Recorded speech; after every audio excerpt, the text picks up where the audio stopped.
whenever there's a hostage situation, there's an ultimate effort to make sure that a ransom is not paid, which I fully agree with, because once a ransom is paid, it encourages the kidnappers, the hostage takers to do it over and over again. It's the same thing when we say there's a terrorist situation, there's a high-profile crime. It is commonly said not to give it too much media coverage because that's what the criminals want. They want the media coverage. Putting both of those things together creates another situation. We don't want to give it media coverage. We do not want to pay ransom. It's fantastic, well and good, easy said.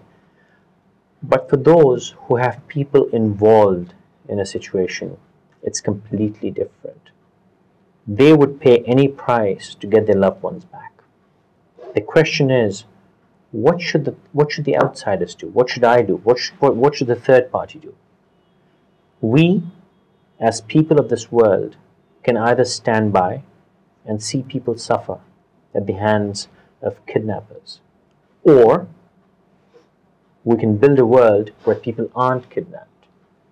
In the meantime, should we pay ransom or not? As an individual, as a politician, as a security specialist, no, you shouldn't. But as someone who has a loved one involved, bloody well do it. I would pay any price to get my loved ones back.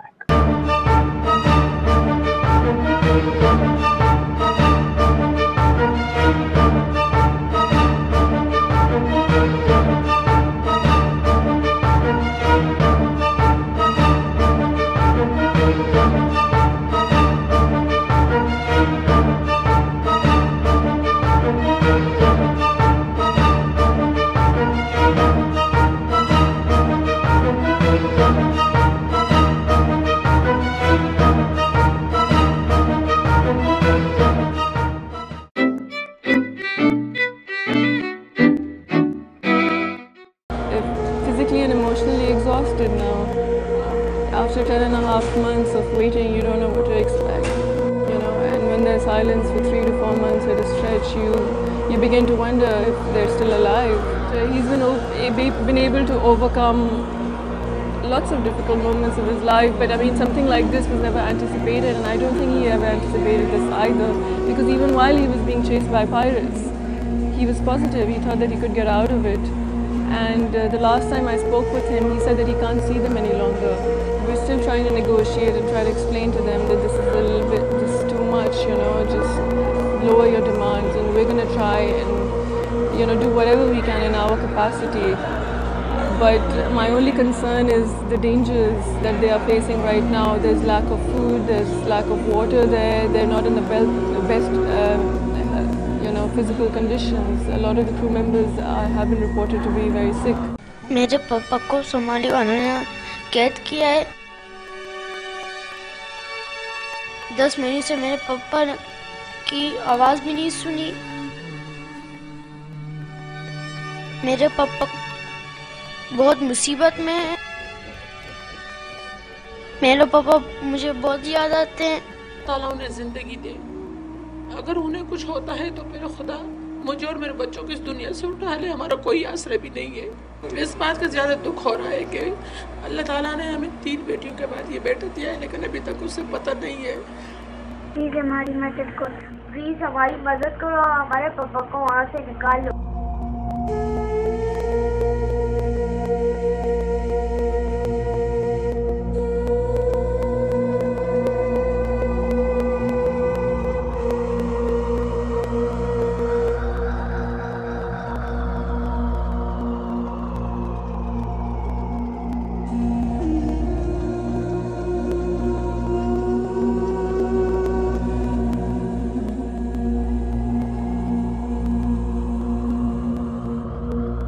पापा जान मुझे याद आते, पापा आपकी बहुत याद आती है, पापा जान। I'm sitting here with Mrs. Shahnaz Jawaid, who is the wife of the captain of MV Albedo, the Malaysian ship who was with Somalian pirates for 11 months. For 11 months. Correct. Could you tell me more about the ship, who are the people involved, and where do your negotiations stand today? Actually, there are 23 crew members Okay. on the ship, and there are 7 of them are Pakistanis, All right. and 6 are from Sri Lanka. 6 Sri Lankans, Sri right. Lankans, and 7 from Bangladesh, 2 from India, and 1 from Iran. Right. So it's a multinational crew.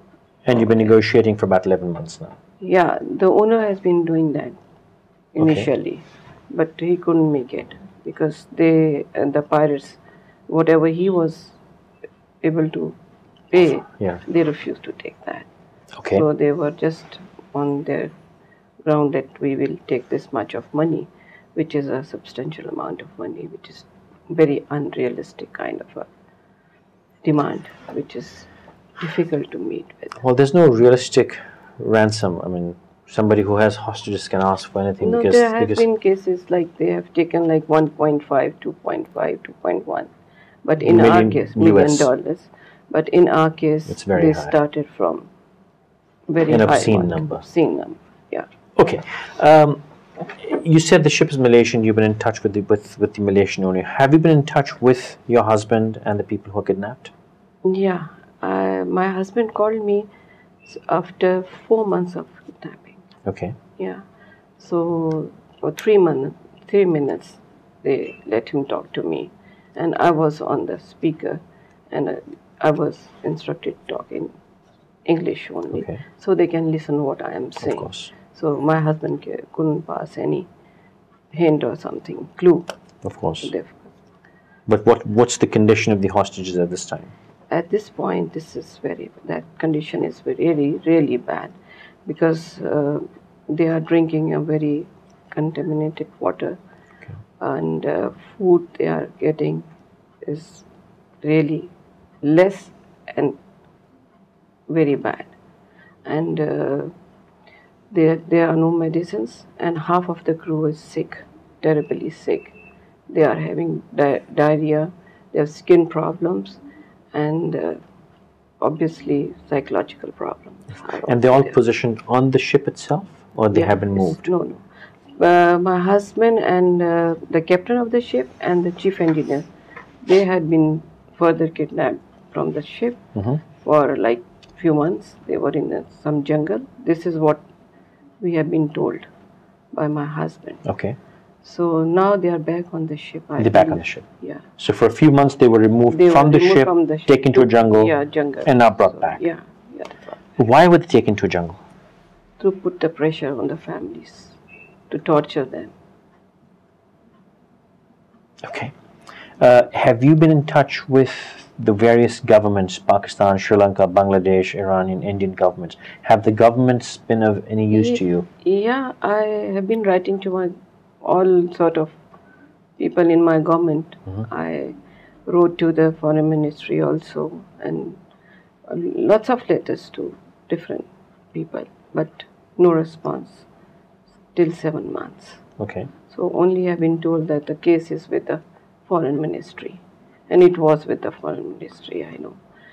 But now the case has gone to CPLC, Which is the Citizens Police Liaison Committee. Yeah. Okay. And the Why head of CPLC? Because I had no other option. So there was one case before also, MV Sways, so I've been watching that. So I heard all these names. So I contacted one of these people. So this guy Mr. Ahmed Chinoy. Yeah, he welcomed me. I went to see him. He said, okay, I will help you. And there he is. He's negotiating with the pirates. What about the other governments? Has anyone contacted the Sri Lankan government, the Bangladeshi, or the Iranian government? No, nobody came forward. And for their own nationals, do you think they've come forward? You have no idea. No, I asked Sri Lankan chief engineer's wife. Okay. She said she met the foreign minister of their country, and she pleaded for help and all. So up till now, she was also disappointed. She said no help has been given to them. It's a strange situation. The governments probably don't want to get involved because it's an international piracy case, but at the same time, do you think it is the government's responsibility to get involved in this situation? I think government should get involved because we belongs to this land. And there are 7 Pakistanis. So who else will help us if our government doesn't come forward? We don't have such contacts. We don't know anybody. But now, thank God, Governor of Sindh has come forward, and he met me with all the other crew members' families, and he said he will do something about it. And he is with us. And Babar Gauri, Mr. Babar Gauri, he is also minister. He's a provincial minister. No, he is a port and shipping minister. Right. Ministry. And he belongs to the Qawmi movement. Yeah, yeah. Right. So he also called us, and he said, no, he is with us and he will do whatever he can. Okay. So that is a great consolation for us. Okay. What are you appealing for from the national and the international community? Are you looking for funds? Are you looking for any other kind of support? Any kind of support, contacts, funds, because we people are salaried class people, we cannot manage on our own. So we need help from our own people. So I'll request, come forward and help us to get our loved one back, because there are 23 families. They are just helpless now. And you were telling me earlier there's a young boy, 20 years old? Yeah, this is a sailor. He joined first time. His first trip? First voyage, and he got caught over there. And her mother is in a very bad shape. They are all from north side. So it's tragic. Oh, it's a Pakistani? It's Pakistani. Okay. Sailor. All right. Anything you would like to say to your viewers globally? How can they be of use? Yeah, I will request everybody to come forward, help us to get through this. We are suffering since past 11 months, and people on the ship, they are in a very bad shape. And I spoke to my husband a month ago, and he was telling me, please hurry up, speed up the matter, do something, because people are very sick here and we don't have medicines. He was pleading for help, and I can hear his voice again and again, how he was saying, please. May God give you strength, courage, and may He make this easy for you. I would like to request all my viewers, wherever they may be in the world, we may be fighting various wars, we may have a lot of differences, but a lot of us are influential, a lot of us have contacts, a lot of us have voices. All governments of the world should start valuing the people of this world. We need to get involved. I understand ransoms don't need to be paid, but that's a different battle. The battle today is to save people who are suffering. Once we have them freed, we can deal with the pirates later on. This international silence, I think, is shameful. The silence of the governments whose citizens are involved, it's shameful. The silence of the citizens of this world who are not getting involved in matters like this, it's shameful. I think we, the people of this world, if nothing, need to raise our voices. If nothing else, we need to use our contacts, our resources. We need to use the internet, social media, Facebook, everything that we have to our disposal to bring awareness and to create enough pressure to get these people released. And not just these people. Every situation similar to this, we need to help people. We need to come together. And we need the criminals to know that the world stands united. As long as they know that we're divided, they're strong. We need to take the strength away. I pray that your loved ones are back with you soon. Inshallah. Ameen. May God help you. Till next time, thank you very much.